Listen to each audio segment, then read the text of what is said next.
I'm presenting on language and terminologies in disability reporting. So in the morning, we found out the tips of interviewing persons with disability. So now we have the tips. So which is the best language are we supposed to use to portray persons with disabilities or disability in a positive manner? So this is the topic that when we are training, we say this is the core of the gist of the matter, because you really need to be able to have the language for you to be able to communicate. So why language? So the language that you will use will show how much you respect persons with disabilities and their rights. From the language, even if it is not persons with disabilities, any language you use, it shows how you respect someone. For example, if I meet you on the street, for example, Troy, and then I say, you come here, how will you feel? Even if I don't know you, Troy, I can say, hi brother, come here, can we talk, or what is your name? That is, it shows I respect you as a brother. So the same if I see a person with disability, and not just say, but you person in a wheelchair, come here. That is not respect. So that's why we say language shows respect. Another thing is language is a very powerful tool you can use to show respect, the way I've explained. Also practice discrimination. Because if you see someone who is using a wheelchair or a person with disability, you will see this person and you call them disabled. It means you see they are like broken pieces.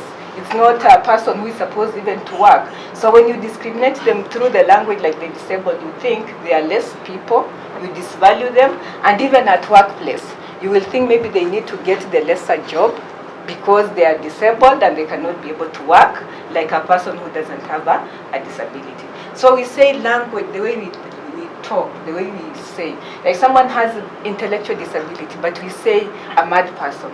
So even if you think everyone with an intellectual disability is a madman, will you give a madman a job? You will not. So the language, how we've been viewing persons with disability, it is very important for us to change the language and terminologies so that we can be able to change our perception towards people with disabilities. And also people with disabilities need to be respected, and hence using respectful language is very important. So when I'm talking about language and terminology, I remember a story about how the word handicap, I'm saying handicap because I have confusion of French in my head. So the word handicap, the way it came to be, during the Second World War in France, so many people were involved in the World War, especially the soldiers. So many of them were wounded, so many of them lost their wound, so many of them were maimed. So all those people who were maimed, they lined on the street. And then they removed their caps from the head and they put in the hand. So a cap in the hand. So the word handicap, that's how the word handicap came into place. So for so many years, we've known that persons with disability, the only thing we know, they are beggars. They are people who need charity because they have cap in the hand, begging for money. But that was then, so many years ago during the Second World War. But the narrative has changed. We see nowadays persons with disability are caregivers. They are people who are providing for their families. They are learned, they are lawyers, they are senators, they are members of parliament. So we cannot continue calling them handicaped, the language that was used so many years ago. That's why the United Nations Convention for Persons with Disabilities, when they came up with the rights of persons with disability, language was one of them, because they say language is important to show how you respect persons with disabilities and even how to mainstream disability in our society, so that we change those cultural stereotypes that we have towards disability, that persons with disabilities are beggars, they are pity, they are object of pity, they are steward, they are evil. All those things we can only change through the language that we use. So, and also, the power of language. Language can be used to create stigma-free society. So if we call persons with disabilities, instead of calling them, so we can say Kiswahili cause, anaitwaje, mtegi ameniambia nizungumze Kiswahili. So tuseme, tuite watu mtu mwenye ulemavu. Ukiita mtu mwenye ulemavu inamaanisha umerecognize ni mtu kwanza before ulemavu. But if ukisema kiwete, unatumia ngeli ya ki, vi. Hiyo ni ngeli inatumia kwa kiti, kinini, kitu, si mtu. So that's why we say, if we continue calling them viwete, vipofu, viziwi, we are creating stigma. But if we now start addressing them as persons before their disability, we'll create a stigma-free society. That is one. And then to end outdated cultural practices on disability. So like even recently, it was in Zambia, there was a child with disability who was maimed, a child with albinism. Still in Tanzania, children with albinism or person with albinism, but they are still hunted down. They cut their limbs, they cut their private parts because they believe they have power. They take to witchcraft. If they take their limbs and they maybe take to the sorcerers, they can get power. And it is because of the language. So the word albinism in Swahili is zeru. Zeru means an evil spirit. So if you already see someone as an evil spirit, will you even change your perception about that person? And will the outdated cultural practices that are there, will they be able to be erased? That's why we need to have the correct language so that we can change the outdated cultural practices. And also to boost morale of persons with disabilities, and even anyone. Even you, if someone just say, koka producer kana kwanga kamekonda, how will you feel? Sasa that is you are referring to Jackie. How will you feel? You won't even feel well. So now huyo kiguru ukiona mtu wa disability, you won't even boost that person's the morale of that person. So it is not even just about person with disability. Language, it is for all of us. We need to feel appreciated. When someone is talking to you, we need to feel well so that you can boost your morale. Another thing we need to have for the society, that all people, including people with disabilities, equally realize their rights and compete in life-changing opportunities. Because if you realize that a person with disability is a person without disability is a person, you are going to give them equal opportunities. Hata job utaona, huyu ni kiguru hataweza kufanya hii kazi, wacha nipatie huyu mwingine mwenye naona anaweza fanya hiyo kazi. So but if you use the correct language, kama tunaona tu everyone is a person, then we won't have this people with disabilities and everyone will have equal opportunities in our society. So that's why language is powerful, because of these points that I've mentioned. So I have rules that you need to know as aspiring journalists for persons with disabilities, as people who would want to work in the field of disability. This is the rules you need to know. These rules is a Kenya peke yake. When you get out, maybe in a forum of persons with disabilities or internationally, these are the rules, and it will help you. So it is not just something that I'm saying, it is what is recommended internationally. So the first one, call a person by his name. People with disability have their names, use their names. Si lazima useme nani Senator Mwaura albino Mwaura. Si lazima useme at the senator with albinism. Anaitwa Senator Isaac Mwaura, sivyo? So everyone has their name, just use their name. We don't really need to tag the disability on someone. Everyone was born and they were given a name. So the first rule, call a person by his or her name. People with disability have their names, use their names. The second one, use people first language. So maybe you don't know the senator, but you can say the senator with a person with albinism or the senator with albinism. So you recognize it's a person first or is a senator first before the disability. So avoid the words like mlemavu. Ukisema mlemavu, that is identity first. In that question, so many of you failed your pre-test. So identity first inamaanisha you identify the disability alafu the person. But this narrative, the changing the narrative that I'm introducing to you is start with the person, then the disability. So instead ya mlemavu unasema mtu mwenye ulemavu. Instead ya disabled unasema a person with disability. So you start with the disability, with the person first, and then you go to the disability. Instead ya kusema albino unasema a person with albinism. Yeah. So that is the person first language. So we've said everyone has a name. If you don't know their name, go to the people first language. Then the third one, ask how a person would prefer to be called. So we've said there's people first. That is the internationally accepted language.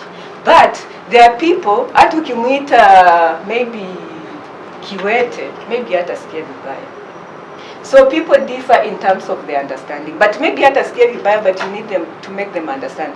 Because in our research, many of the things we found out, even if we are going to empower journalists, but we don't empower persons with disabilities. Kuna wenye wanajua tu wao inafaa kuwa naitwa albino. Au mtu anajua tu yeye ni kipofu, yeye ni kiwete. So even if we don't empower them as maybe NGOs who are working in disability sector, bado tutakuwa tujafanya complete transformation.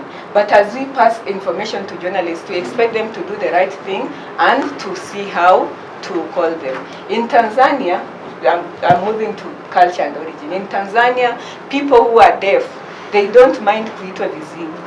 Hao wanaitwa tu viziwi. Hata kwa vyama zao zinaitwa vyama ya watu wenye viziwi. But sisi hapa, the people who have what visual disability, hao wanasema we call them deaf ama tuite wenye hawasikii. So in Tanzania, their argument is hawa wanataka waitwe viziwi. Because ukisema hawasikii ni kama mtoto asikii, mamake anamuita asikii, anamwambia enda kwa duka asikii. So ukimwita watu wenye hawako na upungufu wa kusikia, na maanisha they don't understand things. They wakitumwa waendi, ni vichwa ngumu. So ukisema mtu mwenye asikia, wanasema hii inamaanisha vichwa ngumu. So for journalists there, they understand because it is the culture and origin. The way people looks at the language in Tanzania, they say hao tu ni viziwi, wachwe tu waitwe viziwi. But in Kenya, the deaf, ukiwaita viziwi, you have so many problems. So it also, you need to understand the culture and the origin. And then also allocation. So in Africa, we are saying, refer to people with disabilities as people with disabilities. Don't call them disabled. Because disabled, ukisha translate kwa Kiswahili and our vernacular language, it means so a very bad thing. It means kiwete, it means so many things. But US, UK, they only have one language, in English.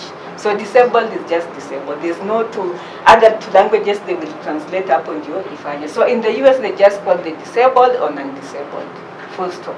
In Africa, the African Charter for Persons with Disabilities, or what they say, let's stick to people with disabilities.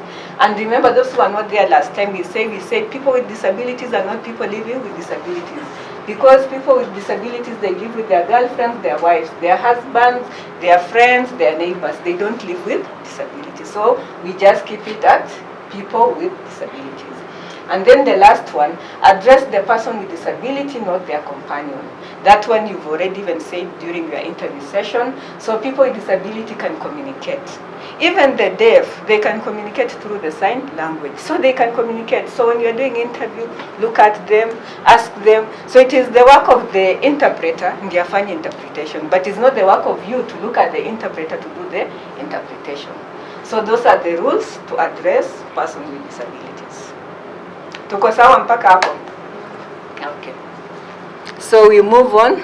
So I have a scenario. I have two scenarios. So I would just like you to discuss kwa table yenu vile mmekaa tu in the table. So this one you don't really need to move. So discuss for me in scenario one. Residents are complaining about noisy airplanes flying over their houses. Two of the residents are persons who uses a wheelchair. This is a story that was done in a newspaper somewhere. So, and then there is a second scenario. James is a high school teacher in Liberia. He is the only biology teacher in the school teaching all the classes. His subject posts impressive performance in national exam. He has 2 wives and 7 children and is a breadwinner to all his relatives.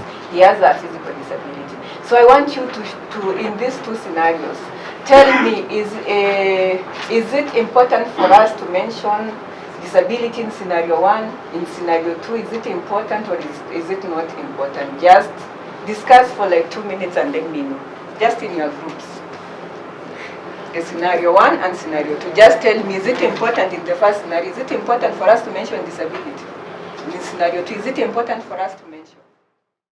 Kenyans who have, perhaps you have a wife and 1 kid, and to do all that, and he's also the breadwinner to all his relatives, and he has a physical disability. Remember, at the end of the day, after taking care of the school and the wives and the kids, he has also to take care of his disability as well. So we feel in the second scenario, it's a plus actually for James. In scenario 1, we never found it relevant putting the 2 people with disability on the story, because they are all residents. So there's no need to include them, and they also have a right to complain.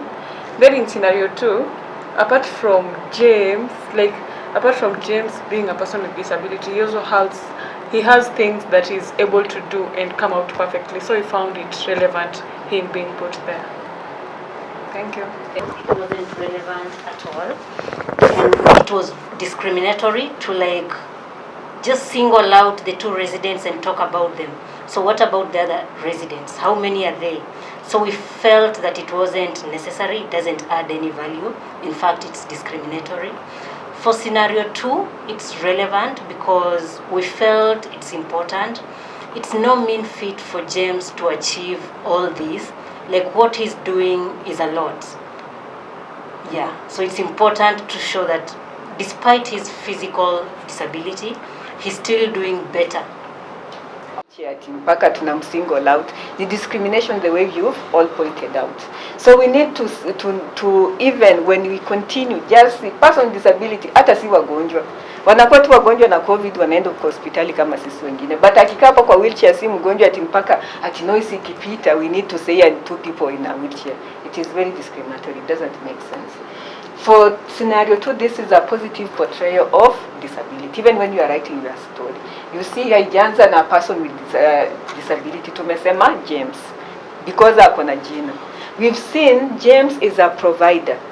James akona 2 wives na 7 children. Na bado in the whole family hata relatives wake wana depend kwa James. That's why I'm saying the image of disability change. Si kama kitambo walikuanga wana beg. Nowadays they are the providers. They take care of so many of their relatives and they depend on them. And then also not only at providing, bado wamesoma ni scholars. You see like biology teacher, is rare to have science teachers, and even to have a teacher who is posting very impressive performance, it is also an achievement. So when we are doing our stories, this is what we need to write, how we need to write positive portrayals. But usirushe tu disability kwa story because you think kama ni disability, akona disability, wacha I single them out and busha. Hata in that scenario, does that disability add anything to that story? It doesn't. It is even nonsensical. So the second one is the best portrayal of how we are supposed to be presenting our stories of disability. Not that tuanze, James who is a cripple in Liberia. Unaona sasa watu wengine, that's how they start, a cripple in Liberia. Alafu kama ni TV wanaweka hapo very sad melodramatic music. Hapana. That is what we are saying. We are not going to change the narrative if we are going to use such words, and if we are going to be melodramatic about disability. We have to change and purpose to change and write stories in this manner. Asanteni sana. We move on swiftly. So now we are going to specific terminologies in disability reporting. So a person who doesn't have a disability, how we are supposed to call them ni person without disability. Usianze kusema person with disability at normal people. Kuna watu wanasimama pale nasema person with disability are normal people. When you start saying normal people, you mean people with disabilities are abnormal. So it is just a person with disability na mwingine a person without disability. Na disabled, if you are talking to the West, how wanaelewa na disabled. But in Africa, let's just stick to person without disability. And then what like afflicted, stricken, suffers from, victim of. This is what we see mostly in newspapers when people are describing disability. And when I talked about model of disability in our last presentation, we talked about this medical model. People see disability as a disease.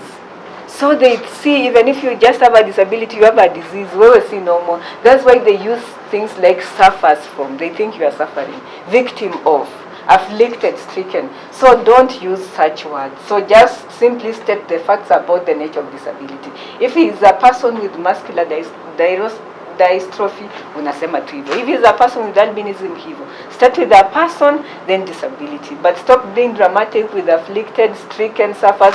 Because when we change, we keep on saying stricken, afflicted, suffering, victim. That is what people say. So a disability ni kusafa. So when you enter the club of disability, unafikia tu was suffering, stricken, afflicted.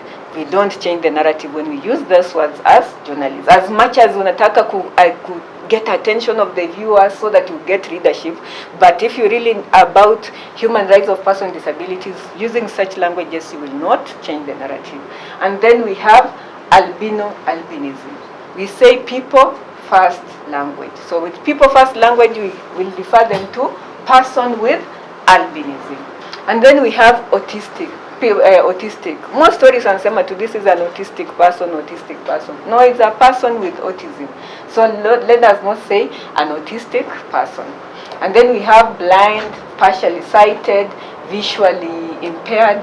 So use blind only when a person has complete loss of sight, and legally blind when a person has almost complete loss of sight. So in blind there are several, but what you need not to say is partially sighted, awapendi partially. Alafu visually impaired, also visually impaired, they say when you say impaired it means it is something that needs to be repaired. So the many person who are blind, when the UNCPRD was coming into place, it was around 2008, 2009, 2010. The terms that were there, it was physical impairment, visual impairment, deaf was what? Visual impairment, hearing impairment. So after some time, the people who are blind, those who are deaf, they started, even those who have a physical disability, they say they don't want to be called kitu impairment. Just say physical disability, it's okay. Just say blind, it's okay with them. Just say deaf, it is okay with them. But if you have to use other terminologies, you can use legally blind. But for blind, there are other terminologies. So the commonly used terms include limited vision. It is acceptable when a person is not legally or completely blind. And then we have low vision, acceptable when a person is not legally or completely blind. And then partially sighted, used most often in British publication, but acceptable if a person is not legally or completely blind. In Kenya, many people I interact with them, most people who are blind, they just say blind na tuko sawa, or visual disability. Say visual disability or blind and they are okay. Very much okay with that.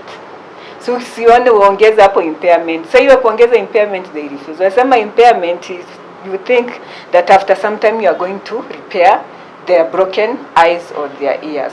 And that is medicalization of disability. You are still placing them in medical model. Then we continue with terminologies. We have cerebral palsy. Just say a person with cerebral palsy.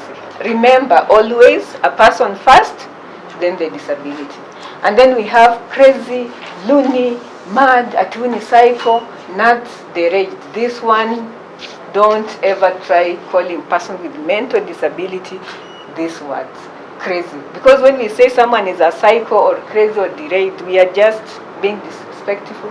We are in fact marginalizing them. And we don't know about mental illness and mental disability. It can get you at any given time because of trauma. You can get an accident because of life pressures, because of depression, you can lose a loved one. So do you want, when you get to that stage, people are calling you loony, mad, psycho? It is not the human rights approach of addressing a person with mental illness or mental disability. And then we have deaf. Deaf and hard of hearing are recommended by the World Federation of the Deaf.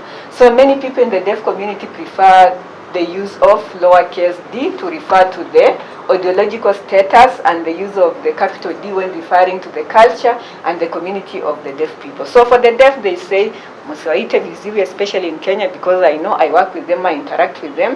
Use deaf, but use capital D.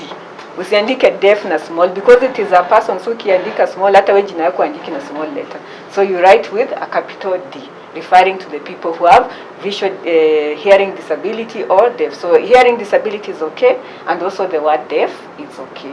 And then differently abled, a person with disability is a more neutral term than differently abled. And this one I said, for me, my interest in learning disability, it is because of the program I started Able Differently in KBC. And right now, like 2 years ago, 3 years ago, when I started immersing myself deeper into disability and media representation, hiyo kipindi siwezi ita Able Differently. Maureen, we've talked about it several times, Sivo. Yeah. Because after some time, the word differently abled and able differently was accepted. Vile tu kama physical impairment, visual impairment ilikuwa. But after some time, they say this is ableism. Because me as a person without disability naona, wache niwaite jina mzuri ndio wasisikie vibaya. So nasema able differently. And by the time I'm doing this, I'm diminishing disability. Meaning I think disability is a bad thing. So that's why I have to kuipamba kabisa ikae vizuri ndio niseme differently abled or able differently. So the term a person with disability, it's okay. avoid able differently, avoid differently abled. But, and also some scholars argue, for the developed people, the people who've really accepted their disability, hata ndio wako na shida sana na hizi matam able differently. But also when you want to encourage people who have disability, maybe some, if you call them differently able, they will feel good. So it depends on the situation where you are. But the most acceptable, where you can write even on a blog internationally and no one will critique you, is just a person with disability. A lot is like in a able differently zetu. And then disabled, disability, use a person first language. So say a writer who has a disability. Don't say a disabled writer. And then Down syndrome, a person with disability. When we are doing that, we are remembering that we are using the first person language. Dwarf, little person, midget. Kwanza the one they hate ni hii dwarf na midget. But in Kenya we have little persons association. So how wanakuanga tu kwa my friends like in Nairobi. You can call them little persons. And even in Uganda I think they use the little persons. So you just say someone with a short stature. But usiseme ule dwarf, ule midget. That is backward thinking. And then we have epilepsy, epileptic fit. Just say someone who has epilepsy or has been diagnosed with epilepsy. Epileptic is your identity first. You are saying the problem before you see the person. And then we have handicapable. This one I talked about the history of this world. So just say a person with disability, wachana na handicap. And then even there was a big organization of disability inaitwa Handicap International. Mutegi, you know about it? It has changed now. They don't call themselves Handicap International. Jina ilibaki tu HI, but it is humanity and inclusion. Because hata wenyewe waliona wakianza kusema Handicap International, they'll be preaching water na wanakunywa wine, and they won't change the narrative. So nowadays Handicap International is still HI, but is humanity and inclusion. And then we have lame, a person with physical disability. Mbona useme mtu lame? When you say, hata watu wanasemanga, when we talk about ableism, tunatumianga kitu kama lame. Unasema stop giving me your lame excuses. Lame excuses ni kumaanisha nini? You are sick, excuses do not make sense. You don't call someone lame. Just say a person with physical disability. And then mental retarded. Kwanza US ukiita tu mtu retard, you can even be fined and even in prison. So that word huko haitumikangi hata kabisa. So huko they say intellectual disability. And then we have paraplegia. Paraplegic is a person who has paraplegia. So service animal, assistance animal, guide animal in Kenya, I don't see most of this. Season is Natumika US. So people like the blind, they use the service animals to assist them everywhere. So they are called guide dog, assistance animal, service animal. Then we have special needs, functional needs, special needs, cite the specific disability. Usianze tu kuona mtu wa disability unasema ni special needs person. Special needs ni watu wengi, even women who are pregnant, they are people of special needs, sivyo?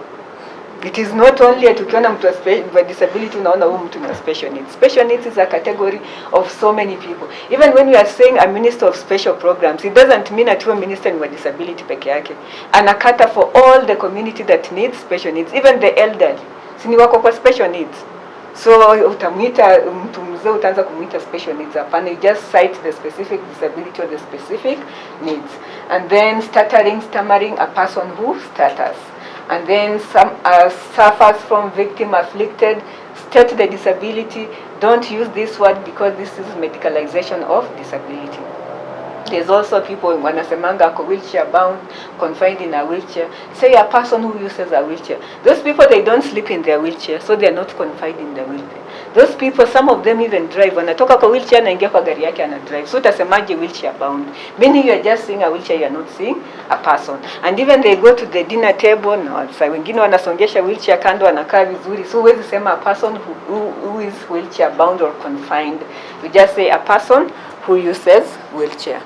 So after that, I just have a short brainstorming. Not a short, this one you can take 10 minutes. So in your groups, tena niambieni if it is true or false and give me your reason. Do these statements use acceptable language to call people with disability, people with special needs or marginalized? True or false and why? To call people with disability normal people, true or false, why? To tell a person with vision impairment, see you later, Is it discrimination? Is it bad or is it okay? To tell a wheelchair user, rush, run, na mtu ako kwa wheelchair yake, what does it mean? So we can have this discussion and then we will have question and answer after this. Sasa na tafuta group. Evans, usikae tu peke yako umejihurumia, tafuta group. There are several and each of them has special needs and they differ.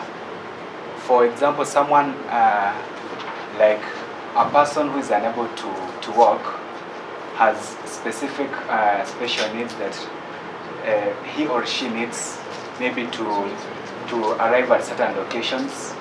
And also someone who is unable to hear also has different special needs. So, but when addressing a specific person, that's when you will state the disability of the person. Okay. Then on the second one, to call people without disability normal people. This one is not acceptable because when you call people without disability as normal people, this one means that you are demeaning those with disabilities. You mean that those ones, they are not normal people.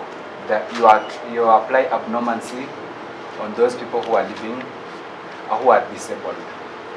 Then on the third one, to tell a person with visual impairment, see you later. This one, in our group, we find this appropriate because it brings normalcy to this person who is visually impaired. See you later. It makes him or her feel like it's okay. He can see me. Yeah, hope you understand that. Yeah. Then to tell a wheelchair user rush or run, this one is not appropriate because you know definitely he or she cannot do what you want him to do. So you better try and find another language that you can use so that you can make him or her comfortable. Thank you. The statement people with special needs or marginalized groups is not appropriate. So our answer was it's false. It's either people with disability. Yes. So that one is a false one. Number two, to call people with disability normal people. The right word according to training is non-disabled and not normal people, because we felt like normal people, even normal people have disabilities. If anything, you can either have it, maybe you have an ego, you have, so disability can come in very many ways, pride or whatnot. So we can't really say we are normal. Everybody has some sense of disability somehow. So non-disabled is the right way to refer to normal people. To tell a person with visual impairment, see you later, I don't say anything wrong with that. I think I call most of my friends that. I tell them that, see you later, because I think normalize being around people with disabilities to that extent. Naonanga tuko tu sawa. So on a personal level, mimi nasema see you later. But in some instances, you can find maybe you said something you're expecting that wanaona because uko tu hiyo nini, and you can apologize, but it's never a big deal. But see you later is okay according to our discussion with Irene. And then the last one, to tell a wheelchair user rush or run, inappropriate. So according to us, it was not a very good thing. It's not appropriate to use such kind of a statement. You can either decide to wheel them, you push the wheelchair to assist them if you're in a hurry or something like that. Of course, upon consultation and approval from the person you're helping. Yes. Thank you. For us, our first question, it was false, because we find it inappropriate because when you search for the word marginalized, you'll see it means to prevent full participation and to make someone insignificant. And as you get the meaning, it's like you're making them feel they don't fit in. Because when I prevent your participation, you'll feel bad. So that's why we took it as a false. Number 2, to call people with disability normal people. Without disability normal people. Just as she has said, we cannot conclude that all of us are normal. Like, all of us, like, we are fully fit. People have different challenges. So we prefer calling them the non-disabled. Then number 3, we say it's true because as all of us sometimes chat, you can tell someone see you later, not to mean that we want to see you, but maybe to talk later with you or get into a conversation with you. So we find it appropriate. And to tell a person on a wheelchair rush or run, we find it false because it's like you're testing waters. We Kenyans say unajaribu mtu imani. How can you just tell someone on a wheelchair to rush or run? So it's either like you help them if they want you to help them, or just call them people with physical disability. Thank you.